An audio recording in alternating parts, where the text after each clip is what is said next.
Hey, it's Lucy. Still on lockdown, aren't we all? But it's okay, because I've been doing some thinking while trying to keep positive about all this, and I've come up with a couple of ways that the lockdown, the quarantine, has actively benefited me as a PhD student.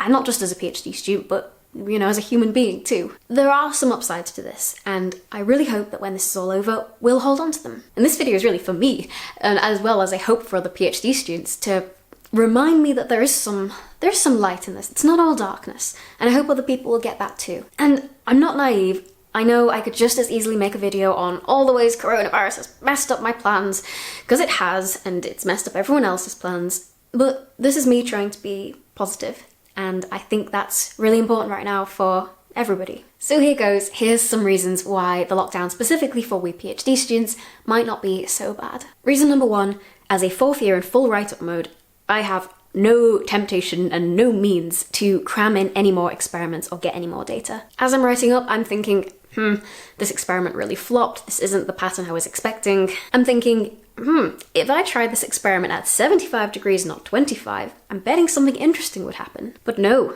none of that, not a chance, because there is always another experiment, there's always more data, there's always another loose end. If I had access to my lab, if I had access to the department, I would feel the urge to be in there getting that last bit of data. But I can't do anything about that. I do not have unlimited funds to finish this PhD. I do not have unlimited time to finish this PhD. I need to write up what I've got. I need to make the best of what I've got. And that is actually keeping me in line and within budget and on time. Second reason. While doing all this writing up with nowhere to go, I am actually discovering some really great music. I like to rotate from place to place while I'm working to kind of keep me a bit fresher so I don't get tired of the work. I almost get tired of the environment and then get to go somewhere new. But I can't do that now. I have a desk, I have a chair, I have another chair.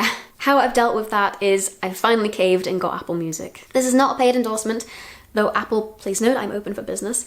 I just really like it. Most of what I listen to is soundtracks, and they're all there. They even have these super esoteric nature recording CDs that I used to treat myself to once a year when I was a preteen, and they're all there. These things were like 15 quid each, which is astronomical when you're 12. Music is keeping me sane right now. Reason number 3. I don't know about the rest of you, but I am exercising way more right now. Here in the UK, we're allowed to exercise once a day, so I feel like I've got to make it count. Now I'm in the habit of going running way more than I used to. I'm feeling really good about myself. I'm discovering all these beautiful places just right outside my front door to go to. And this is something I probably wouldn't have made time for if it weren't for the lockdown. Reason number 4 why the lockdown is good for me, and this is a serious one, it's because I've got nothing better to do than work. It has been nothing but perfect blue skies for more than a month now. Never known anything like it, and I want to be out in it. Imagine the hikes, the swims, the snorkels, the warm seas, the distant horizons, the enormous skies. But I couldn't have had any of that even before the lockdown. I am writing! I can't be outside anyway, so all the lockdown means is the government is telling me to stay home and write my thesis. The choice has been taken away. I do not have the option to skive off in the mountains.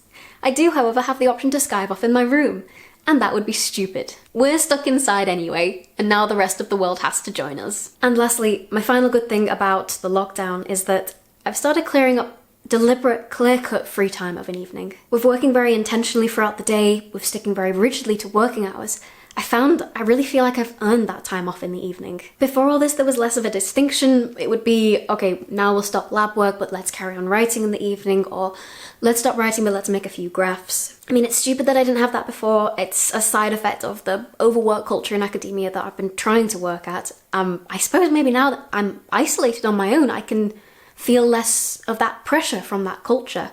Maybe that's it. This clear-cut time for enjoyment also keeps me from procrastinating during the day, because if I slip out for 10 minutes not concentrating, it's dead time, because I neither got anything done, nor was I doing anything actually enjoyable, so what was the point? So who knew? There are at least 5 reasons why the virus lockdown isn't entirely bad news for us PhD students. I mean, it's not entirely good news, but let's not look at that too closely. I really hope wherever you are and whatever you're doing stuck in during the COVID lockdown, that you're doing okay. If you can, try and think of your own 5 reasons why this hasn't all been bad news for you during the lockdown.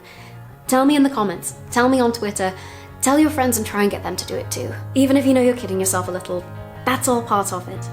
Staying positive, staying mentally sound, finding ways to keep going and being the best we can be whatever Earth throws at us. Thank you for watching. My name is Lucy Kissick. I'm a final year PhD student at the University of Oxford, and take care.